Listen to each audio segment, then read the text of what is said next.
Morning students. इसके पहले के वीडियो में हमने आपको कबीर दास के पहले पद का अर्थ और अर्थ ग्रहण संबंधी प्रश्न बताए थे। जैसा कि आपको हमने पहले ही बताया था कि दो तरह से इसमें प्रश्न पूछे जाते हैं। एक तो पद्य दिया रहेगा और उसमें से अर्थ ग्रहण संबंधी प्रश्न यानी प्रश्न पूछा रहेगा, उसका सीधा उत्तर देना होगा।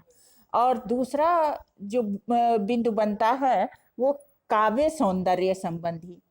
काव्य सौंदर्य में दो तरह से प्रश्न पूछे जाते हैं, एक तो भाव सौंदर्य और दूसरा शिल्प सौंदर्य। तो आपको यही काव्य सौंदर्य आज मैं बता रही हूं। भाव सौंदर्य इसका क्या है? इस पद्यांश का भाव सौंदर्य यह है कि इसमें कबीर की वाणी में आत्मविश्वास है। वो पूरे विश्वास से कहते हैं कि हम तो एक एक कर जाना, और इसमें निर्भीकता भी दिखाई देती है। वो पूरी निडरता से कहते हैं कि दो ही कहे तिन्हीं को दोजक, अर्थात दो बताने वाले को सीधे नरक होगा। ब्रह्म की एकता, उसके जगत सृजन का विचार बड़ी सबलता से प्रकट हुआ है। उन्होंने ये स्पष्ट किया है कि पवन, पानी, ज्योति और खाक अर्थात जो क्षिति तत्व है, ये सबका एक ही है। माया, मोह और गर्व की व्यर्थता पर उन्होंने बल दिया है। दोजक कहें तिनई, दोई कहें तिनई को दोजक, इसमें संतों की अखड़ता और निर्भीकता प्रकट होती है। संत जो होते हैं, जो माया, मोह, ईर्ष्या, द्वेष, लोभ से परे हो जाते हैं, उनके अंदर एक निर्भीकता होती है और जो भी वो बोलते हैं खुले दिमाग से बोलते हैं, ऐसा कबीर ने स्पष्ट किया है। अब इसका शिल्प सौंदर्य क्या है? शिल्प सौंदर्य इसका है, शिल्प सौंदर्य के अंतर्गत हम बताते हैं अलंकार और इस तरह की विभिन्न चीजें। तो इसमें सबसे पहले तो हम देख लें एक एक। पहले एक का अर्थ परमात्मा और दूसरे एक का अर्थ एक संख्या। इस कारण यहाँ यमक अलंकार है। वर्णों की आवृत्ति के कारण अनुप्रास अलंकार भी है।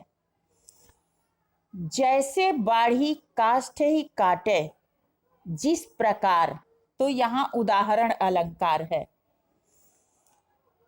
खाक और पंच तत्वों के लिए कोहरा ईश्वर के लिए आया है। एक ही कोहरा, एक ही खाक। तो यहाँ जो खाक आया है वो पंच तत्व। पंच तत्व क्या है? क्षिति, जल, पावक, गगन और समीर, ये पंच तत्व हैं जिनसे ये शरीर बना हुआ है। और कोहरा कौन है? यहाँ ईश्वर। तो इसलिए यहाँ रूपक अलंकार है।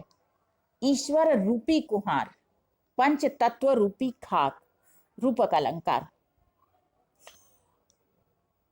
ये जैसे बाढ़ी काष्ठ ही काटे, कवर्ण की आवृत्ति अनुप्रास अलंकार। नर गर्भाना, रवर्ण की आवृत्ति अनुप्रास अलंकार। कहे कबीर दीवाना, कवर्ण की आवृत्ति अनुप्रास अलंकार। जिन नाहिन, नवर्ण की आवृत्ति, जिन नाहिन पहचाना, नवर्ण की आवृत्ति अंत्यानुप्रास है। संबोधन शैली है, काहे रे नर, मनुष्य को संबोधित करते हैं, संबोधन शैली है।